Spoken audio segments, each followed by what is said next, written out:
Hello, this is Bryce, and thanks for tuning into my YouTube channel, Jack of Trades.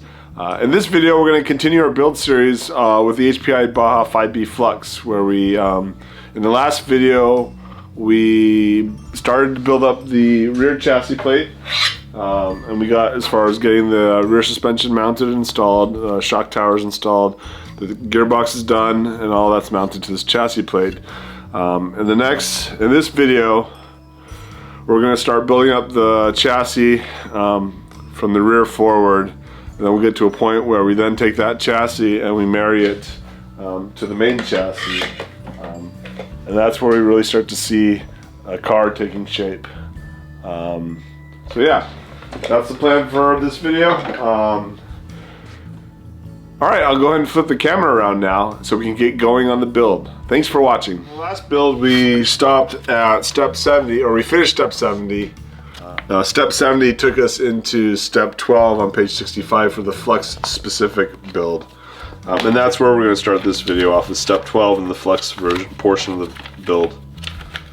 And that is to assemble the rear upper plate. And we get into kind of the motor mount and chassis plates. So our chassis plate looks different than that in the photo. In the photo you can kind of see that there's a bunch of little cutouts, and this is what ours looks like. But I think it is fine. So obviously we don't have a choice in this, so we'll use it. There's 3 countersunk holes in this plate. So there's a boss here, there's a boss here, and there's a boss there, and you want that to drop into the plate.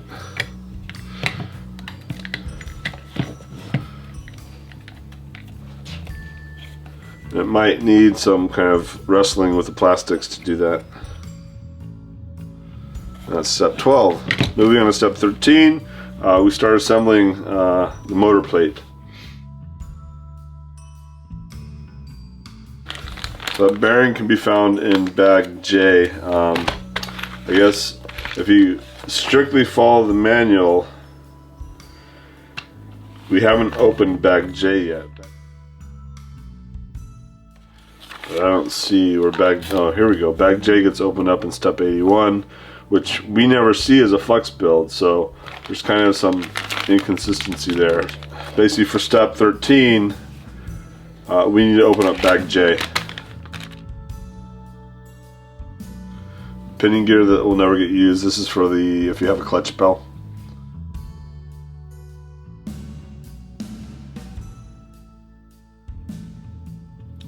Alright, so pay attention to the orientation of the plate. So the plate goes like this, and this bracket comes in like that.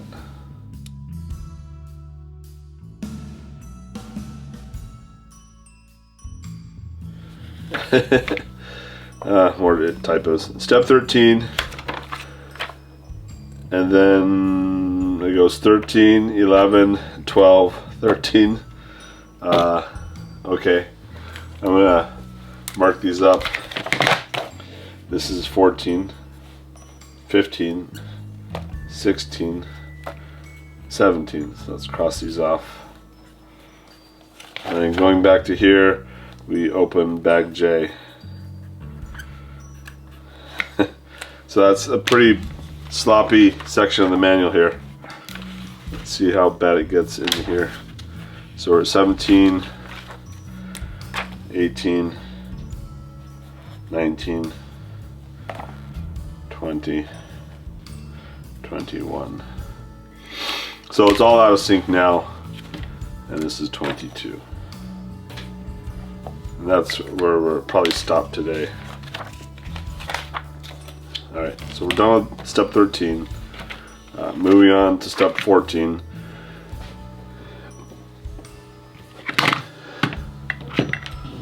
So basically all you're doing in this step is just sliding this onto that lay shaft into place. In step 15, we're installing these 2 screws from the bottom for that brace.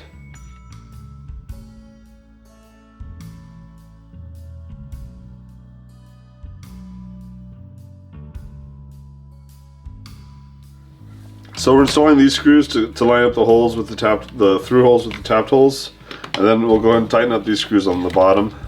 And that just ensures that this goes together okay later on. And we'll leave those screws in there until we need to take them out to install the speed controller plate. So that goes there. Alright, so that finishes up step 15. Now moving on to step 16.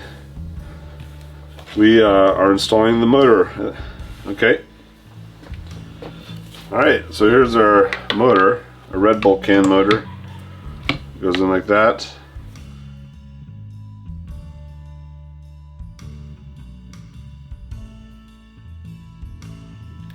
Now we're doing the Hobby Wing Easy Run 56113. You can either mount it like this, or kind of clocked 45 degrees, but I don't think the leads will reach the motor, the speed controller that way, unless we were to flip it around. But then our battery leads are far away from where they need to be. Or we can rotate it 90 degrees to here, in which case the motor leads will reach the speed controller just fine. So you want it kind of oriented with the leads going towards the rear of the vehicle, as I'm showing here. I've designed to work with enough hardware where I absolutely abhor using just regular screws without washers in slotted holes. The screws tend to dig into the slot, and then you kind of lose the ability to make fine adjustments. It's unfortunate that HPI didn't include washers with these screws, but you should really be using washers on these M4 screws, because you'll ruin that part, the motor plate, and then you'll ruin your ability to make small adjustments to your gear mesh.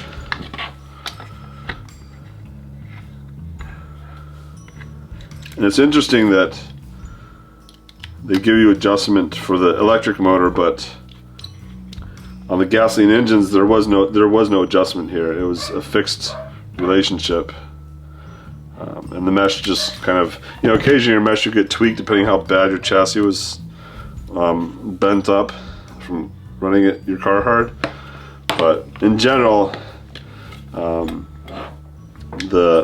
original design maintained that gear mesh pretty well. So we're using M4 washers.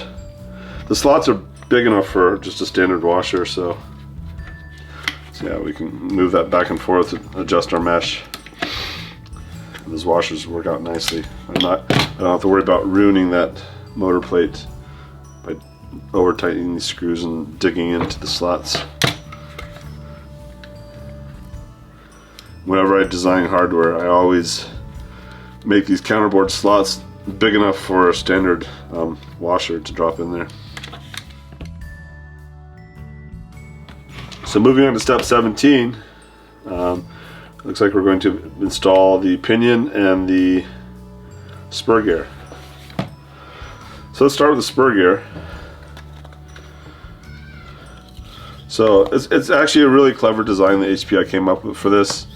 Since we don't have a slipper on this, the way they kind of absorb shock from the drivetrain without stripping out the gear. And actually, if your Baja is set up properly, these plastic gears will last forever. I know people have a lot of problems with them wearing out, but if your gear mesh is good, if your clutch is set up properly, a lot of times what will happen is the clutch will be bind up on the bearings, then the clutch will heat up, which will also heat up the pinion, and then the pinion melts this gear. But if your drivetrain is set up properly and you're not binding anywhere and there's no excess heat being generated, these plastic gears last forever.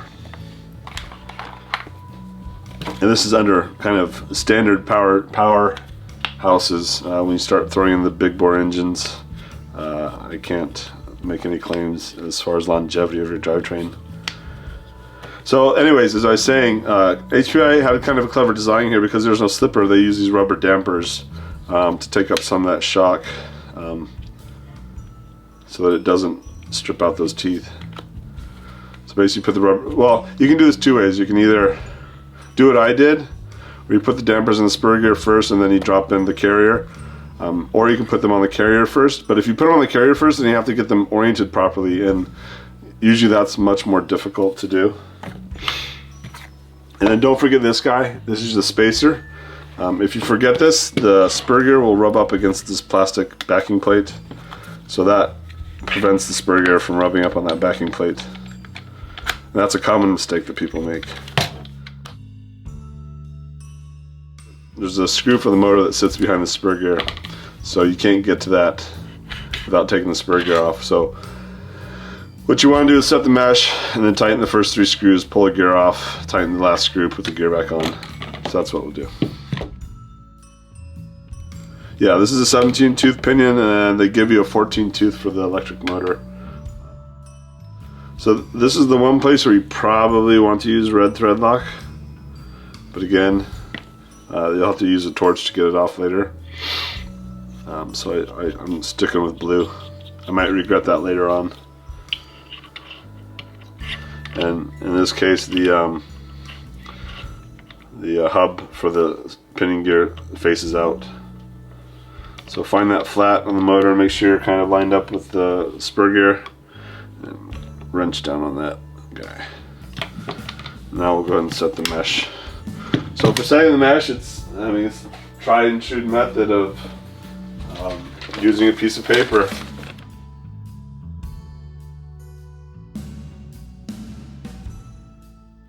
This will go single paper, but I'm going to change the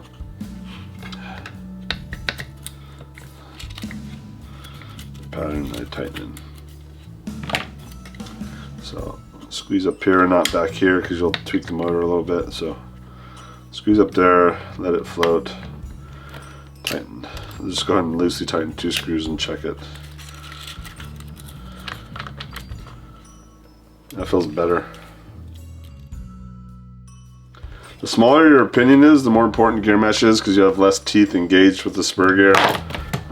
So it becomes more critical versus a larger pinion.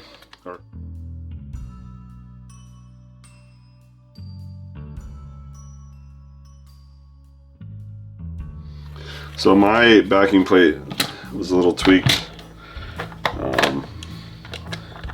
It's got a little bend in it. I don't know if that's just sitting in the box or what. Bend it back as much as we can. Try to get a pin in there. Okay, that was probably the hardest part of this whole build. And that finishes step 17. So now moving on to step 18. This is the exciting part. This is where we marry the rear chassis to the main chassis.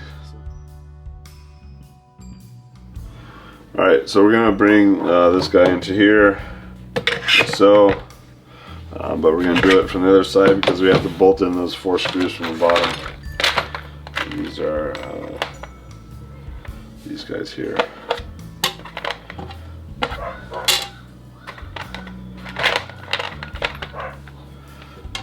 Okay, let's get those thread locked.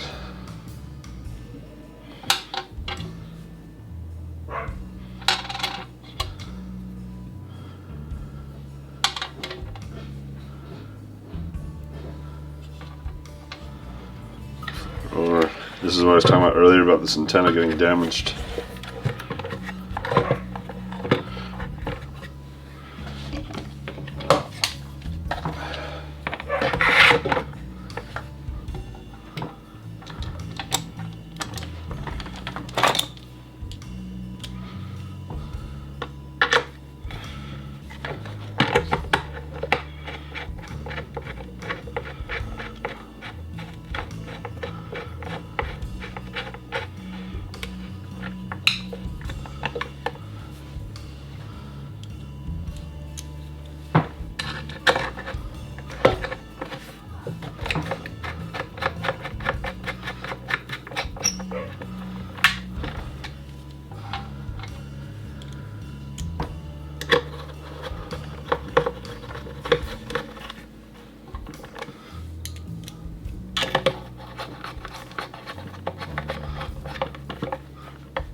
I'm going to go ahead and use my breaker bar to tighten these up.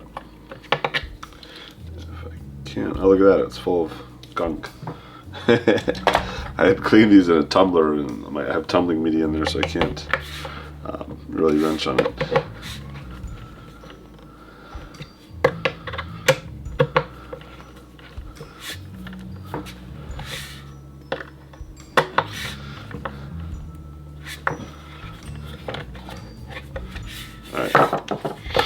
So there it is, it's coming together.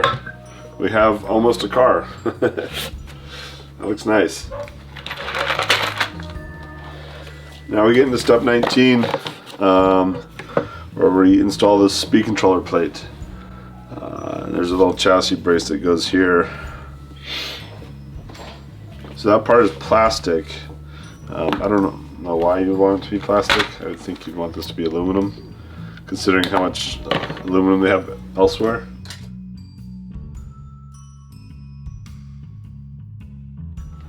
Don't over tighten this one here because it's just going into plastic. Pretty soon we're going to install a speed controller because we have a good idea of where we want things to be now. But I'm going to finish with building up the chassis and then we'll come back to it. So moving on to step 20, we're going to put in this left side brace. That screw gets hot, so if you have your finger back there, watch out because it'll burn your finger. There's two intersecting holes here. You want to grab the front one. That seems like the closest one. So this is where they're asking you to install the left side chassis brace, but they haven't told you yet to install this roll cage, and even as you go from step 20 to 21, that piece is missing, but they haven't told you where to install that at. If you go back to page 41, you can see that it's actually installed at step 77, which is not part of the Flux Build. So this is just kind of the Flux portion of this manual is kind of sloppy. So we will go ahead and install this roll cage bar.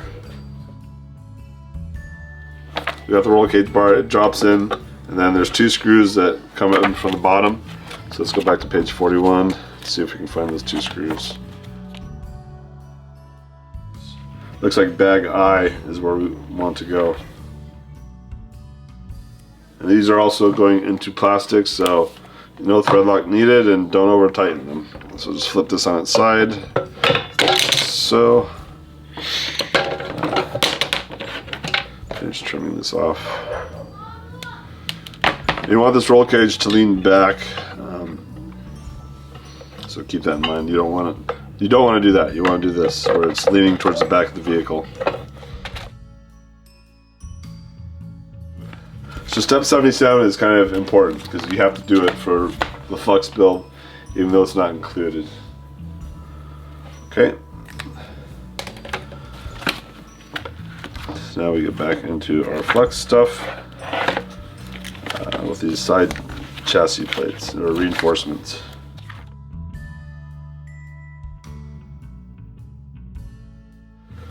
So you want to go through the rear slot and the innermost hole. And that's step 21. So moving on to step 22. Let's get the right side plate.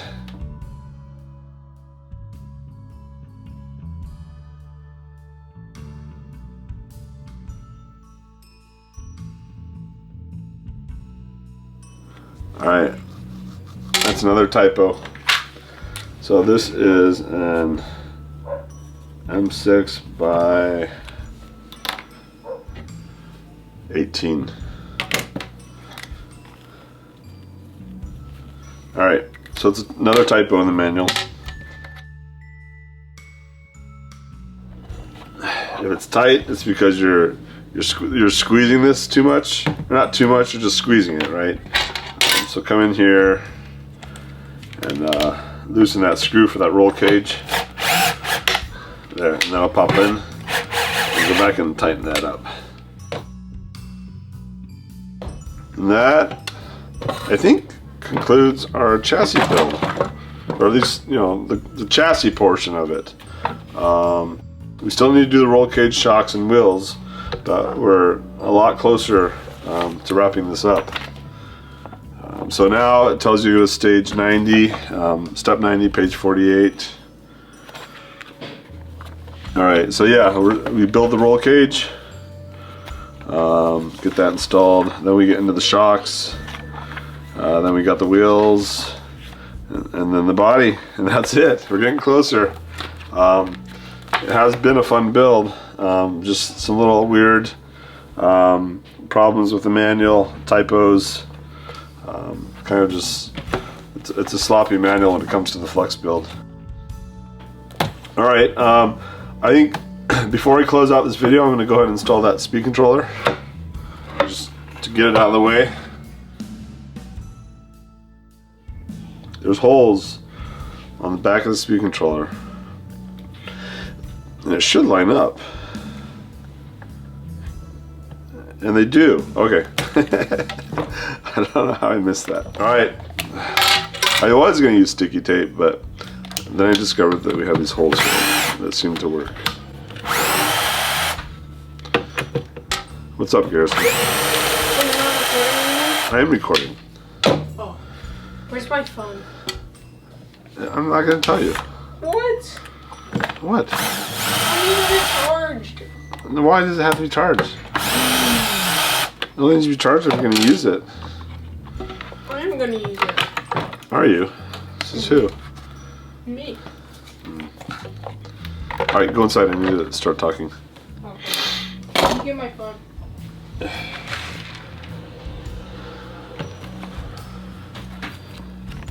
Alright, so for some reason when I was looking earlier, I couldn't tell that these holes actually do line up. So there's holes in the plate that line up with holes in the speed controller. So let's go back to, I guess that's in the Flux portion of the build. Let's go back to page 61, step 3 for the Flux build. And they don't even tell you to use screws. So I guess we have some screws here. Are they gonna work? They might work.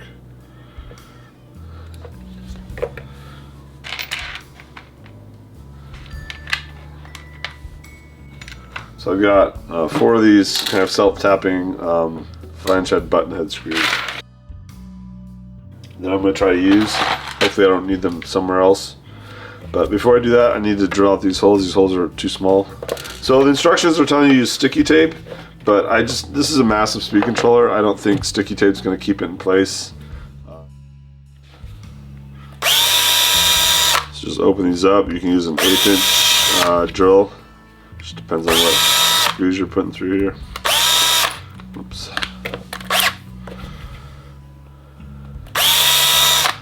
Alright.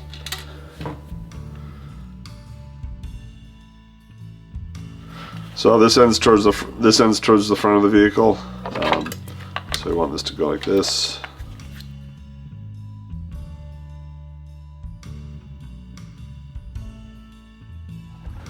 You got your servo wire along here.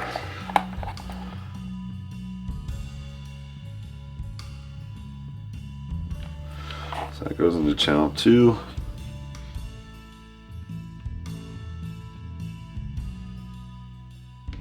Alright, so we got the speed controller installed. I guess I still need to mount the on-off switch. We'll figure out a good spot for that, probably on the inside here, just to keep it out of the way of debris. But this is we're in a good spot.